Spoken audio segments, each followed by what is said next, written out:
Hola a todos, espero que estén muy bien. Mi nombre es Daniel Pérez Sánchez, soy ingeniero eléctrico y también director ejecutivo de la empresa Inductiva. Hoy estamos súper felices por el lanzamiento de este primer curso virtual en un proyecto que venimos planificando ya desde hace tiempos. Un proyecto que esperamos venga a revolucionar la forma en la que usted aprende sobre electricidad. Creemos que es una gran necesidad el acceso a esta información y esto va dirigido principalmente a arquitectos, va dirigido a ingenieros civiles, ingenieros en construcción, a operarios, a técnicos, a constructores, a gente que al día a día está involucrado con proyectos de construcción, con sistemas eléctricos y que esto podría generarles valor agregado y mayor excelencia en su quehacer diario. Pero ¿cómo lo vamos a hacer? Creemos que la teoría electromagnética por sí sola es un poco compleja de digerir y queremos hacerlo fácil, queremos hacerlo de una forma práctica, queremos aplicar conceptos de teoría eléctrica en el quehacer diario. Entonces van a ser cápsulas, van a ser pequeños cursos que en cada uno de ellos usted podrá encontrar información que le permita hacer mejor su trabajo, entender lo que usted está haciendo. Entonces lo invitamos a continuar viendo el video y aprender todo lo que pueda de lo que viene.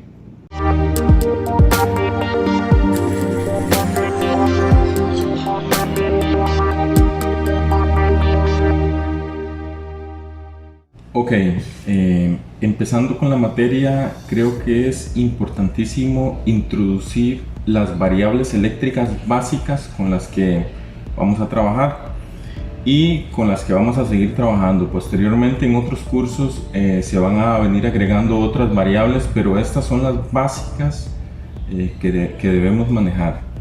¿Cuál es la primera? La primera es el voltaje, cuya unidad son los volts y se representa por la letra V. También tenemos la resistencia, que se representa por los ohms, y la letra omega. Tenemos la corriente, que la unidad son los amperes y se representa por la letra A, y la potencia, cuya unidad son los watts y se representa por la letra W, pero también la unidad pueden ser los voltiamperios, Entonces aquí tenemos las 4 unidades básicas que considero debemos manejar con mucha facilidad. Ahora, para este caso en particular, este curso inicialmente está pensado para sistemas residenciales. Entonces los cálculos que vamos a hacer y las fórmulas inclusive tienen que ver con sistemas residenciales. Entonces hay un nivel adicional de simplicidad que nos va a permitir manejar las cosas un poco mejor. Entonces, por ejemplo, en el voltaje podemos asumir que el voltaje a utilizar en todo lo que vamos a hacer va a ser 120/240. Entonces por ahí digamos que se puede asumir que no es una variable, sino que es una constante. Hay otros voltajes, ¿verdad? Pero por lo menos en este video no los vamos a mencionar. Y tenemos que hacer mención de que vamos a hablar en su mayoría de sistemas monofásicos. Estos sistemas monofásicos tienden a comportarse un poco diferente a sistemas trifásicos o industriales, perdón. Entonces de ahí a cierta simplicidad con la que vamos a manejar las cosas. Luego tenemos la resistencia, que pues es otra variable importante, pero a nivel de cálculos vamos a ver que no va a ser tan necesaria. sí nos dice muchísimo de los sistemas eléctricos y su comportamiento, pero a nivel práctico en pocas ocasiones necesitamos utilizar la variable de resistencia para obtener datos. Entonces, al final de cuentas, las variables con las que más vamos a trabajar será el voltaje, la corriente y la potencia.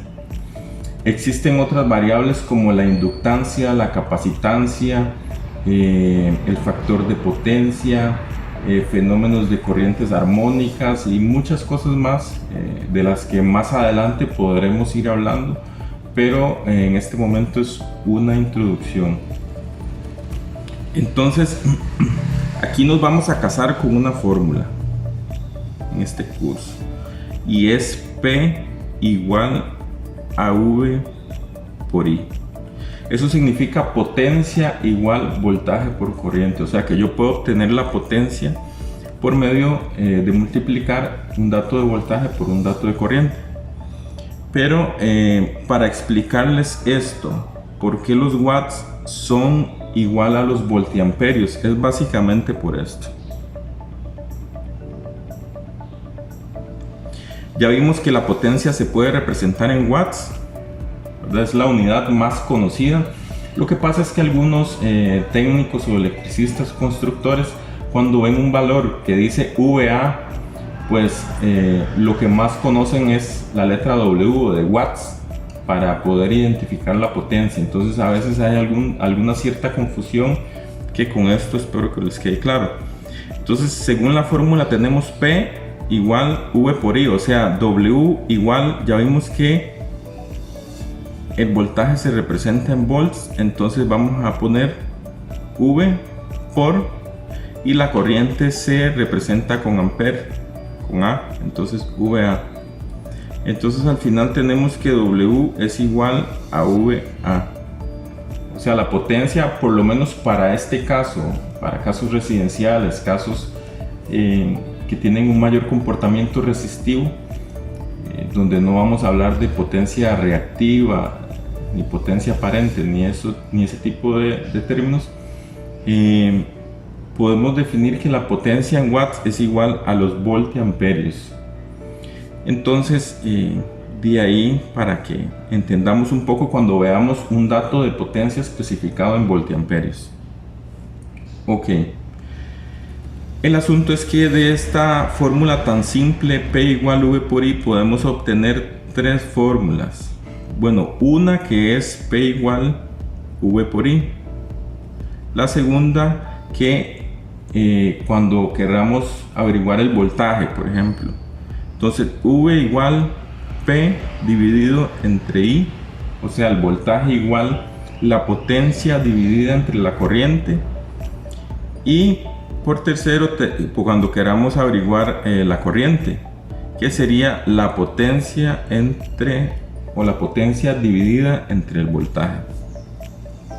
Tengo que serles sincero que la fórmula 2 se usa muy poco, por lo menos en este curso y a nivel práctico también, porque como se los mencioné antes, el voltaje se puede pensar o utilizar como una constante, en nuestro caso 120-240 para sistemas monofásicos. Entonces esa fórmula no le pongamos mucha atención. En cambio, la 1, P igual V por I, y la fórmula de I igual P entre V sí la vamos a utilizar. Entonces manténganla a la mano. Ok, vamos a hacer un pequeño caso práctico. Supongamos que me preguntan ¿cuánta potencia puede soportar el cable calibre número 12 AWG en un circuito de iluminación? O sea, ese cable, antes de sobrecalentarse o generar problemas, ¿cuánta potencia puede circular por él? Entonces es fácil, vamos a utilizar la fórmula número 1. Entonces, si tenemos P igual V por I, Entonces en este caso vamos a tener el voltaje, que son 120 voltios. En un circuito de iluminación sabemos que el voltaje a nivel residencial va a ser 120 voltios. Y la corriente sabemos, según la tabla del NEC, que dependiendo de la temperatura, pero podemos tomar un valor de 20 amperios. Tomemos un valor de 20 amperios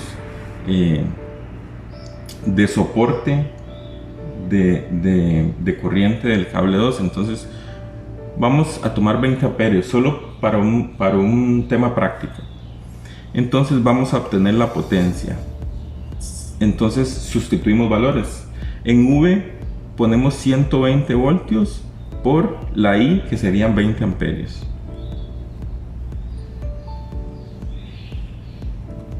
Esto me va a dar 2400 watts o 2400 voltiamperios.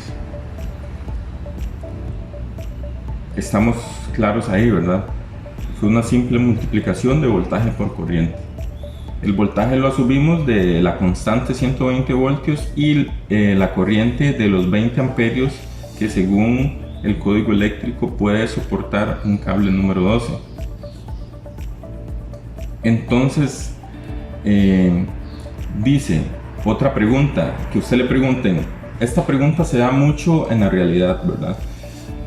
¿Cuántas luminarias puedo instalar, luminarias LED de 7 watts puedo instalar en ese circuito? Entonces esa respuesta a veces se da por un tema de intuición. Yo calculo que 6 luminarias o 8 está bien o 20 están bien. Pero muchas veces en campo no se hace de la forma correcta, o sea, haciendo cálculos. Entonces, ¿cuántas luminarias? Bueno, para eso dividimos 2400 watts, que me dio la capacidad de ese circuito, dividido entre 7 watts. Eso me dice que puedo conectar 342 luminarias.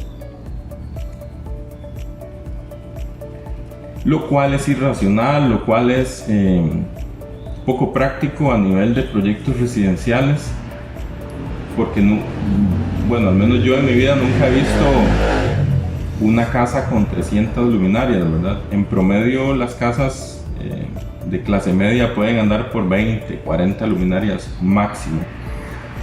Ok, entonces con esa explicación de la capacidad del circuito podemos ver la capacidad real de un circuito con cable número 12, hasta 300 luminarias de 7 watts. Entonces, a veces cuando a mí en proyectos me dicen, mira, es que decidí hacer 2 o 3 circuitos para que no se vaya a sobrecargar, ¿verdad? Una casa con 30 luminarias. Entonces, ahí uno entiende que el conocimiento en este sentido está un poco escaso.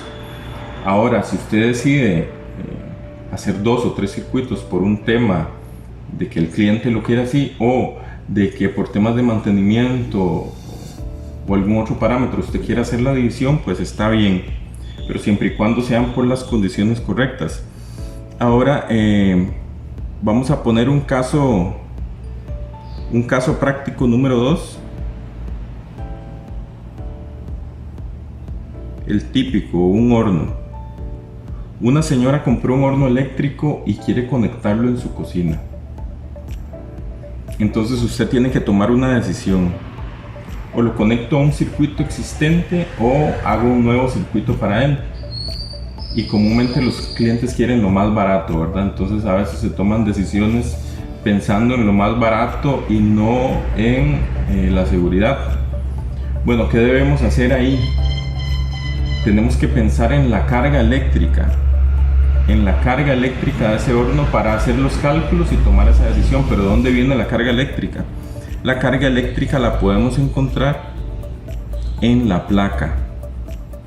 Entonces aquí tengo una placa de un horno, el horno de mi casa, y vamos a ver unos parámetros eléctricos. Por eso hablamos ahora de potencia en watts, de voltaje en voltios, de amperios de corriente en amperios, y aquí vamos a ver algunos. Ok, tenemos aquí potencia 1440 watts, 120 voltios y la frecuencia de 60 Hz. Ese dato no lo vamos a ocupar mucho. Entonces, ¿qué ocupamos conseguir ahí? Tenemos la potencia.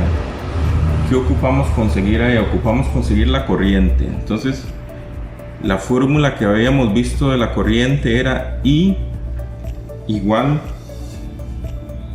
a P dividido entre V. Tenemos que P es 1440 y V 120. Entonces eso nos va a dar una corriente de 12 amperios. Ok, ya tenemos un dato que nos va a permitir tomar decisiones. Entonces ese horno va a consumir 12 amperios.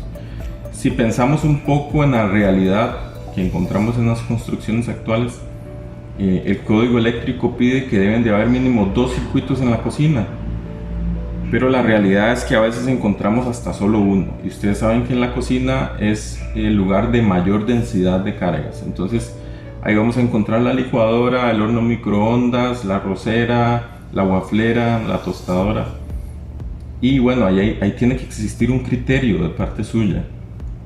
Ok, hago un nuevo circuito o me quedo con los circuitos que hay y conecto a un toma ahí.